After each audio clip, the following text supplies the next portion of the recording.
welcome to your Anime Senpais. I'm Richard. And I'm John. And today we will be covering the Anime Week of Review for the week ending at September 29th, 2018. So, John, why don't you start us off with One Piece? All right, yeah. So we're going to start off with One Piece. And I'm going to be looking for my laptop down here to kind of get some notes for reference, so don't worry about that. So this week was episode 854, The Threat of Mole, Luffy Silent Fight. So starts off with basically focusing on the crew again on the ship as they're trying to make their escape. Luffy's been for a while trying to tell them break the mirrors, but they don't want to because they don't want to trap them in this mirror world. So finally, they put their trust in Luffy, and to save their ship and everything else, they actually do go through and break all the mirrors finally. And the last remaining shard of mirror that Luffy has, he runs away from the group of enemies he's fighting and starts talking to him and things like that. Katakuri figures it out. He chases him down. And now it's kind of, while he's holding it, he begins to take this onslaught of an assault from Katakuri. And you can literally see Luffy stretch out his mouth and he's like holding it, trying to keep silent because of the amount of pain that he's in from this. And trying to reassure his crew because he don't want to hear his screams of pain. He don't want them to hear it. So he goes through quite a bit.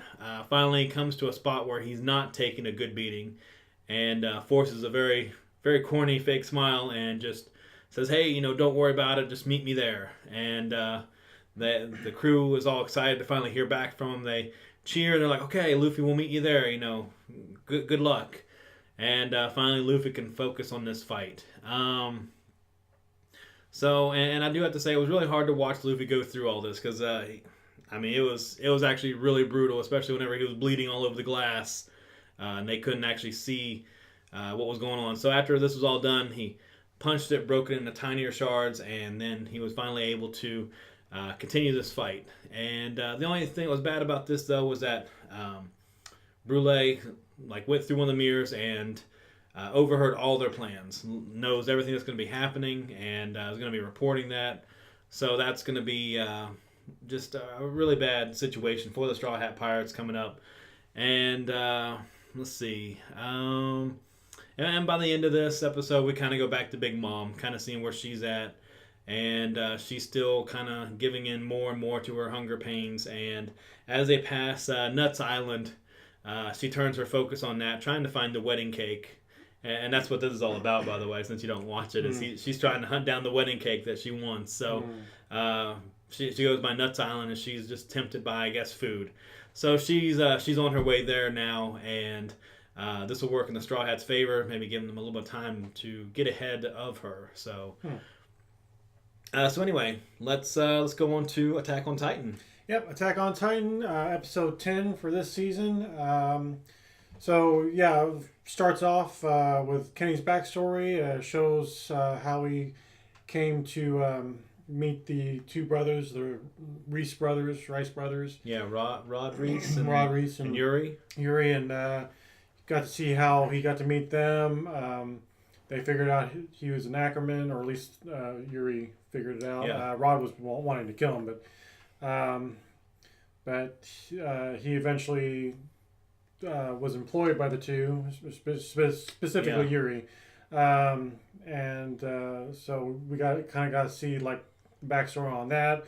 We also got to see backstory, at least from Kenny's point of view, for Levi.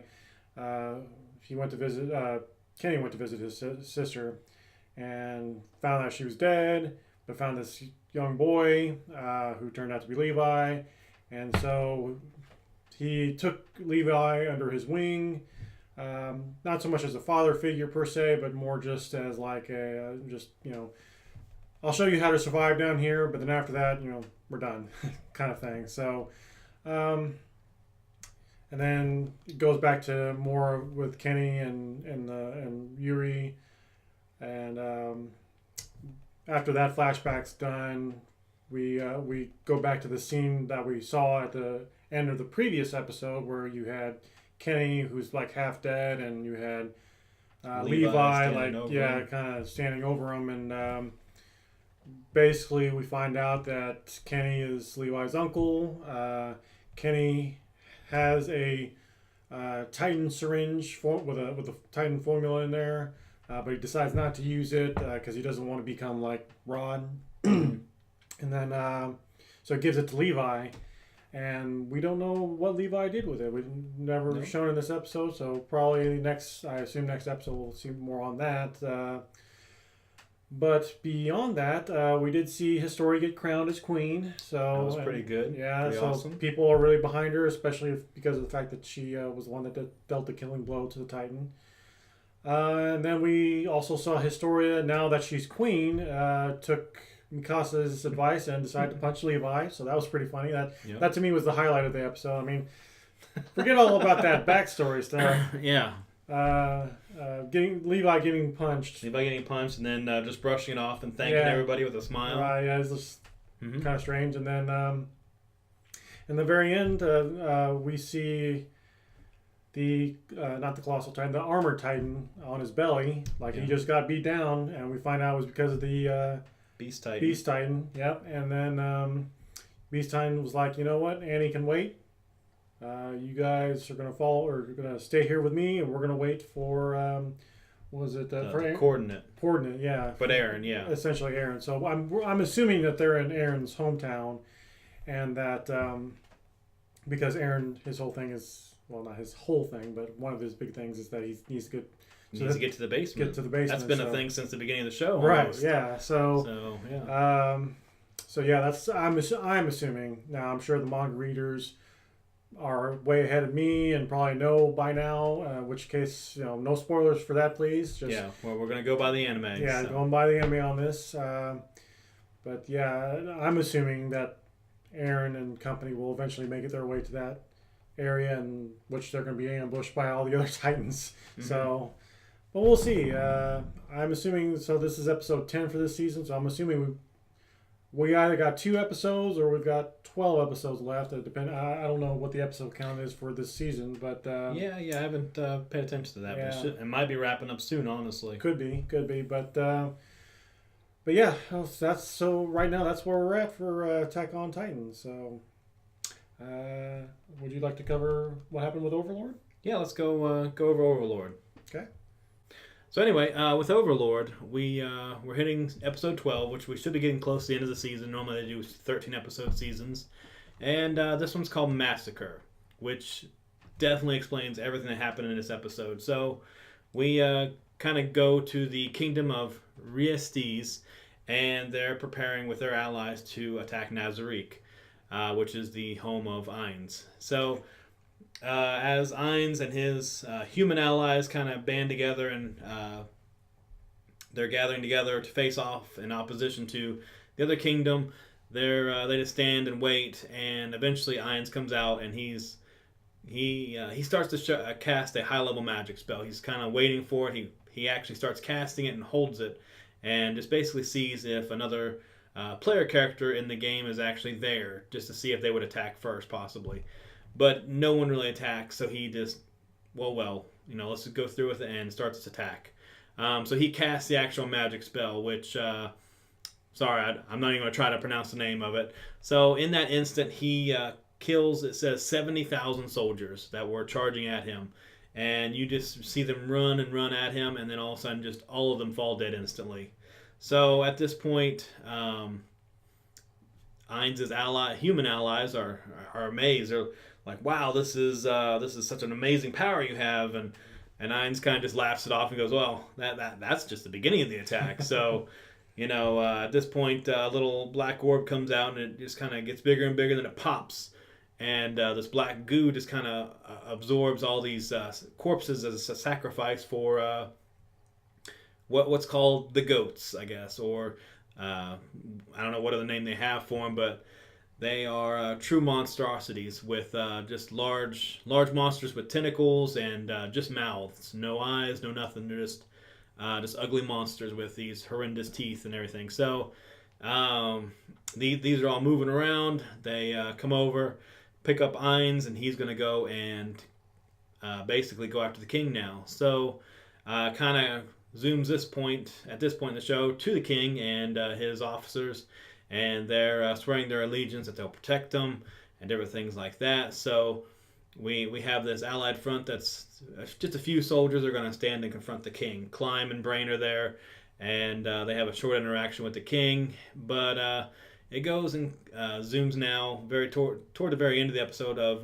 Gazef with his legendary armor on, and he tries to confront one of these goats. So he does, sense weakness, sense, all these different things, and tries to find the weakness for the goats, but can't find anything.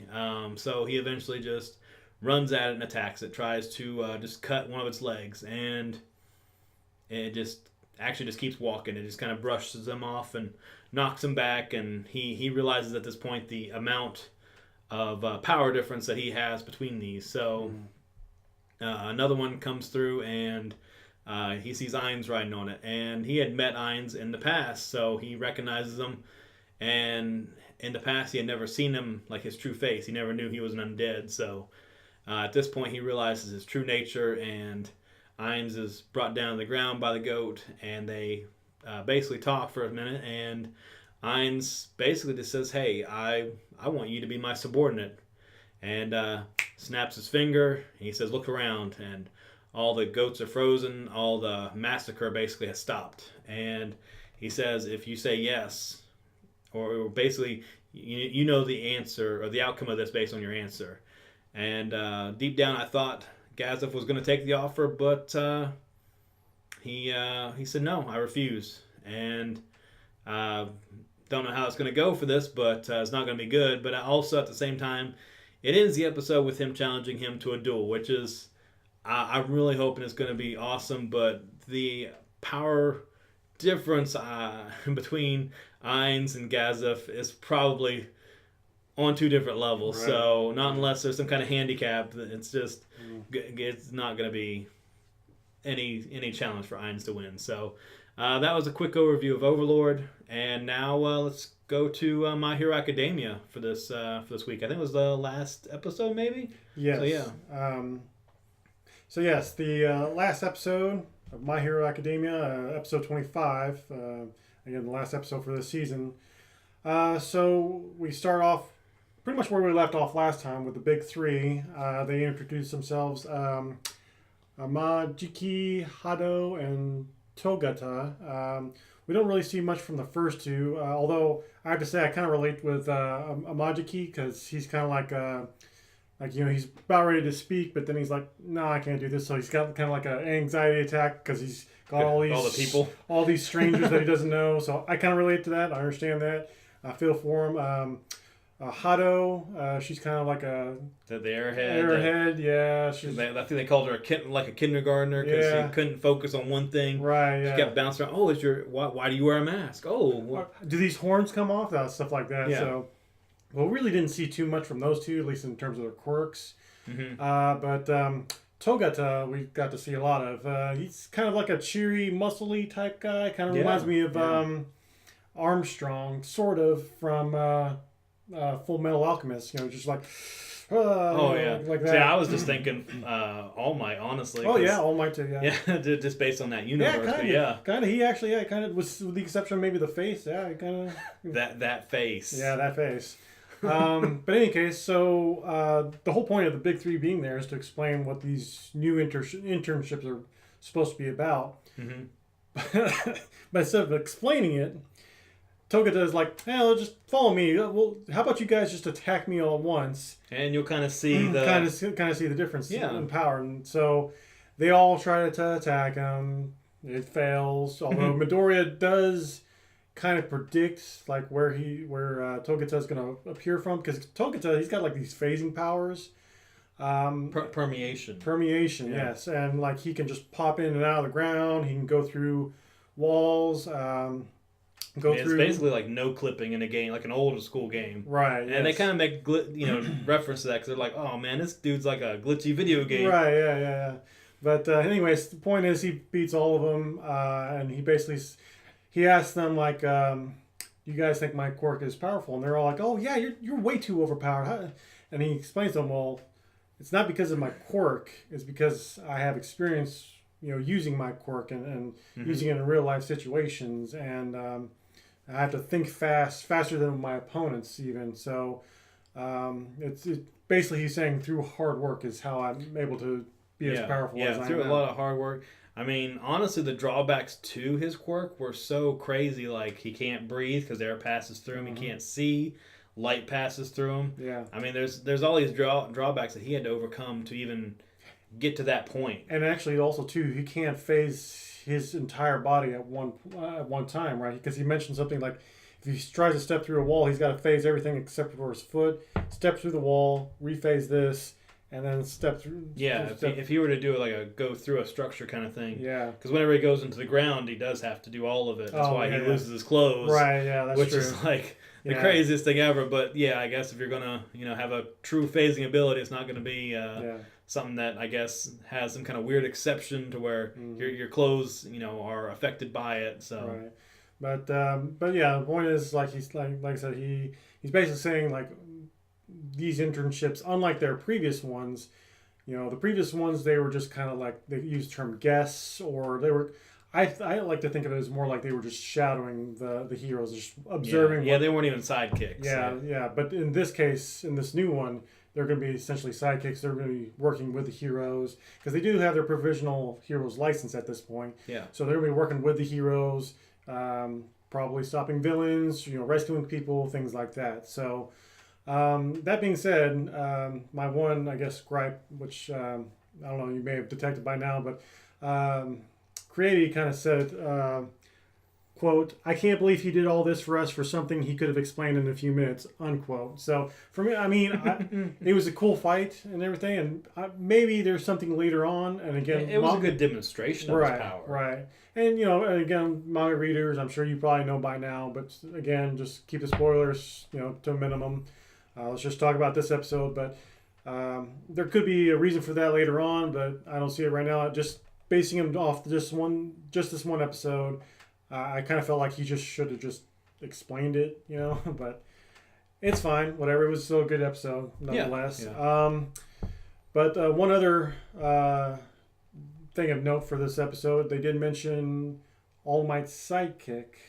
So we might get to see him pretty soon. Although it won't be this season because they did announce at the very end that they are currently working on season 4, which kind of a note here. I really do like how My Hero is doing their seasons. Like, here's a season of 12 or 24 episodes, 25 episodes, and then they'll take a break for a year and then do another season.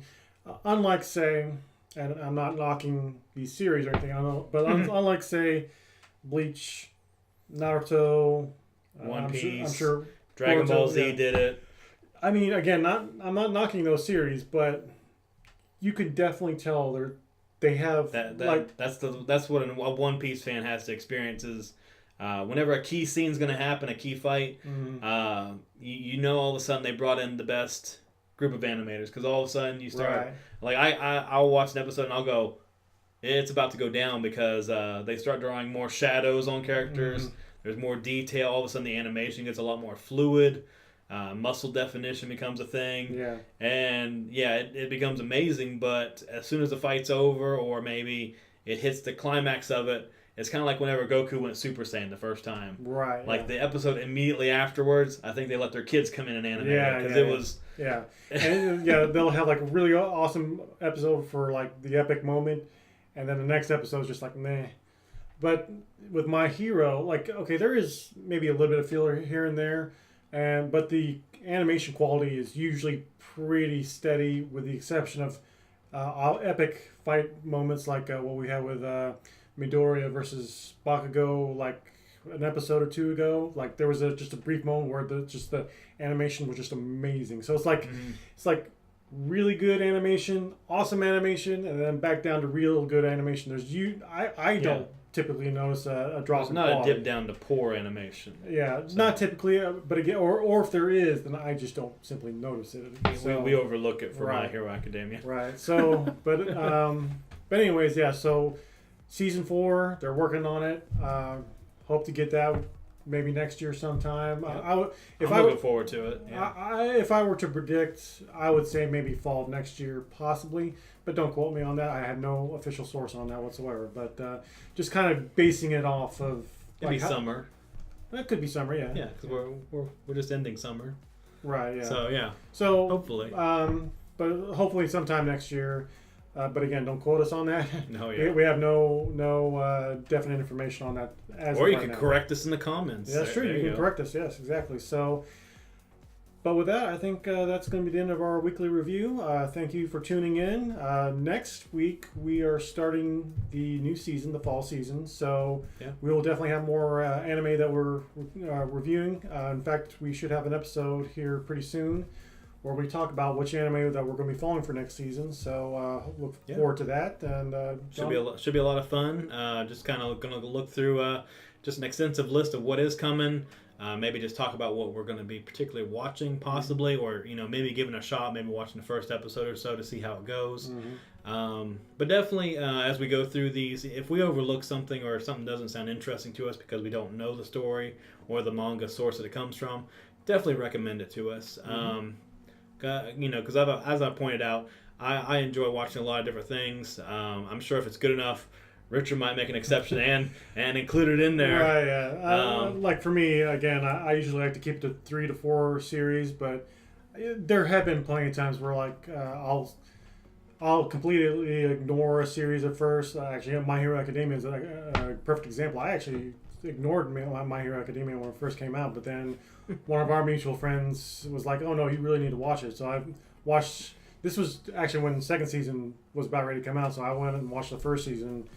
It was amazing. I loved it. So I mean, there's always that possibility, but again, I usually like to keep it down to 3 to 4 episodes just to kind of make sure I can keep track of everything. So. Yeah. But John, I think we should be good. Look forward to those reviews and overviews for next season. Like, subscribe, and I think hit that notification bell. There's a little notification bell just to kind of keep up with us. So, but we look forward to seeing you guys next week. Again, I'm Richard, and I'm John, and thank you for watching.